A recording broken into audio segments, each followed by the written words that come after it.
श्री स्वामी समर्थ. अदितीच्या स्कूलमध्ये ना हा जो वीक होता तो प्रोजेक्ट वीक होता. तर मुलांनी काय काय बनवलं ते बघण्यासाठी आईबाबांना पण त्यांनी बोलवलं होतं. तर मी पण गेलेले होते. तर अदितीने बघा किती सुंदर असे कमळाचे फुलं बनवलेले आहे. त्याच्यानंतर टिंबे टिंबे करूनच आपल्याला काही बनवायचं तर ते पण खूप सारं असं मुलांनी बनवलेलं आहे. आपल्या आवडीची ड्रॉइंग बनवायची होती आणि त्यांनी काहीतरी थीम दिलेल्या होत्या. त्या थीममध्ये आपल्याला ड्रॉइंग करायची होती.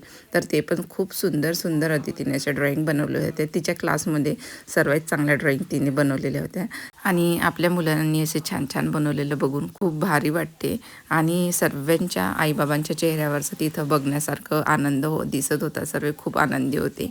काही आपले मुलं छोटे मोठं जे बनवतात आपल्या आईबाबांना खूप अभिमान वाटतो त्या गोष्टींचा. तर इथं ना मुलांना खूप असं प्रोत्साहित केलं जातं. त्यांना जे काही करतात ते त्यांचं दाखवलं जाते. त्यांना प्रोत्साहित केलं जाते की तुम्ही खूप छान छान केलेलं आहे. तर सर्व रूममध्ये सर्व स्कूलमध्ये असे त्यांचे प्रोजेक्ट लावलेले होते आणि आईबाबा आपल्या मुलांबरोबर ते बघत होते. घरी आल्यानंतर ना मुलींना भूक लागलेली होती. त्यांच्यासाठी मस्त असा गरमागरम मी आता पराठा बनवत आहे पनीरचा.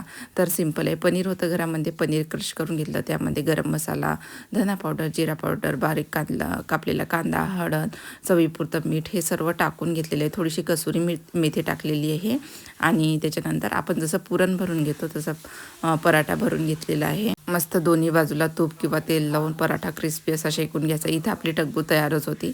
मी लोणचं केलेलं आहे. त्याचा व्हिडिओ पण शूट केलेला आहे. नक्कीच तुम्हाला दाखवेल.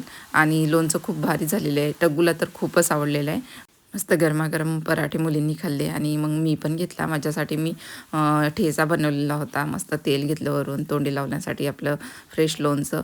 तर असा होता आजचा व्हिडिओ. आजचा व्हिडिओ आवडल्यास व्हिडिओला लाईक करा, चॅनलला सबस्क्राईब करायला विसरू नका. व्हिडिओ कसा वाटला ते कमेंट करून नक्की सांगा. चला मग परत भेटूया. तोपर्यंत स्वतःची काळजी घ्या. मस्त राहा. Bye bye.